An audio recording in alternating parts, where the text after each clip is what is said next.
You crawled under that sink at 9 p.m. on a Tuesday, flashlight in your teeth, phone propped against the cabinet door with a YouTube video on pause, a pipe wrench you've owned for 11 years that you've used exactly twice. You're lying on a kitchen floor that needs mopping, looking up at plumbing you don't fully understand, and somewhere in this house, there's a plumber's phone number, a guy who would have this fixed in 40 minutes flat. But you're not calling him. Not yet. Maybe not at all. And here's the thing. That's not stubbornness. That's not cheap. That's not even pride, exactly though it looks like pride from the outside.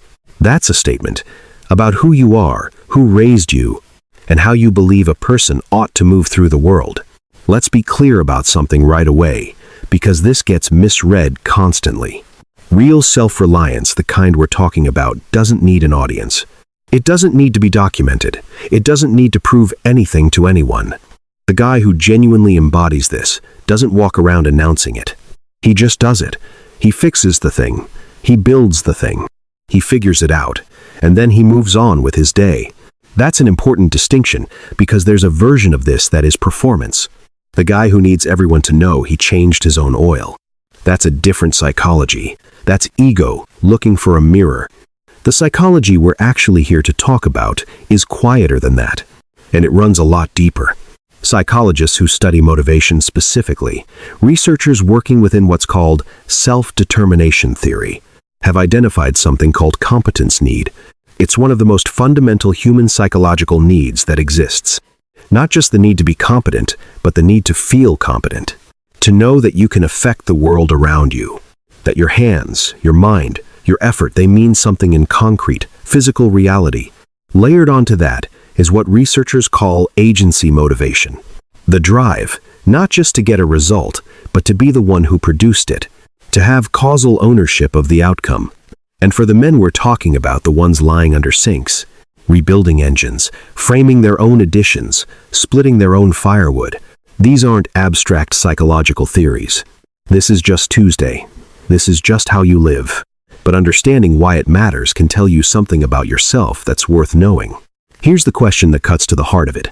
If you hired someone to fix your fence, would you still have a fixed fence? Yes. Obviously yes. So why does it feel different? Because the fence isn't just a fence. When you built it, when you measured it, dug those posts, drove those rails in yourself, you crossed a threshold. You went from being the kind of person who has this problem to being the kind of person who solved this problem. That crossing happened inside of you. It registered somewhere. And here's what the research shows. When people complete something difficult with their own hands, they don't just feel good about the outcome. They update their internal model of what they're capable of. The competence they demonstrated in that moment becomes part of how they understand themselves going forward. That's not something a paid invoice can give you. A plumber can fix your pipes. He cannot make you the person who figured out your pipes. Those are two completely different transactions, and only one of them shows up in who you are 6 months from now. There's something that happens after you finish a hard thing yourself. It's not loud. It's not a celebration. It's quieter than that. You wash your hands. You look at what you did. Maybe you say nothing at all. And then you go get a cup of coffee, or you go sit at the dinner table with your family. And something is just slightly different, slightly more solid. Psychologists would call this self-efficacy, the belief in your own capacity to handle what comes at you. And the research on this is consistent. Self-efficacy doesn't come from being told you're capable.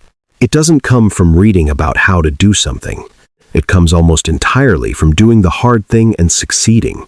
And to a significant degree, even from doing the hard thing and failing and then finding out you didn't die and trying again. Every time a man solves a real problem with his own hands, he is running a small experiment on himself. And the result of that experiment is a data point in a running internal record of, I can handle things. Over a lifetime, that record becomes something. It becomes the reason he doesn't panic when the power goes out. It becomes the reason his kid calls him when something goes wrong in their first apartment. It becomes the thing in his posture that's hard to name but easy to sense. It's not cockiness, it's quiet competence. And it's built slowly, by hand, one solved problem at a time. Now here's the piece that doesn't get talked about enough. When a father teaches a son or a daughter how to do something difficult with their hands, What is actually being transferred? The obvious answer is the skill. And the skill matters. Knowing how to do things is genuinely useful. But the skill is almost the least important part. What's really being transferred is the belief that you are the kind of person who can learn to do hard things. Think about the first time someone who mattered to you stood beside you and showed you how to do something, really showed you, not just did it for you, but had you do it while they watched. Maybe it was changing a tire, using a table saw, starting a fire in bad conditions, reading a tape measure. What did that feel like? It felt like being trusted. It felt like being seen as capable before you'd proven you were capable. That is a profound thing to say to a child, to a young person who doesn't yet know what they're made of.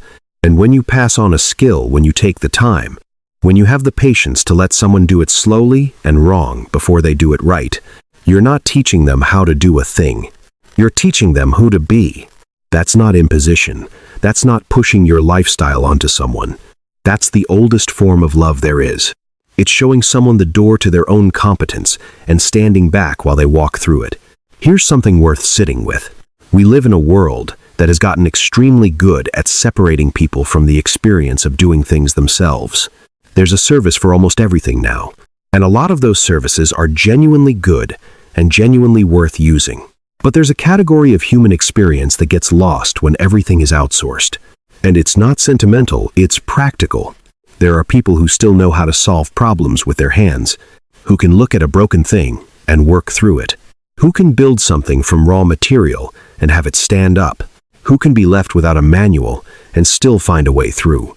Those people exist in fewer numbers than they used to. Not because the skills became irrelevant, but because somewhere along the way, the message became, why would you do that yourself when someone else can do it faster and better? And the answer isn't economic. It's not about saving money, though sometimes you do. The answer is that the doing is the point. The figuring out is the point. The getting it wrong and trying again is the point.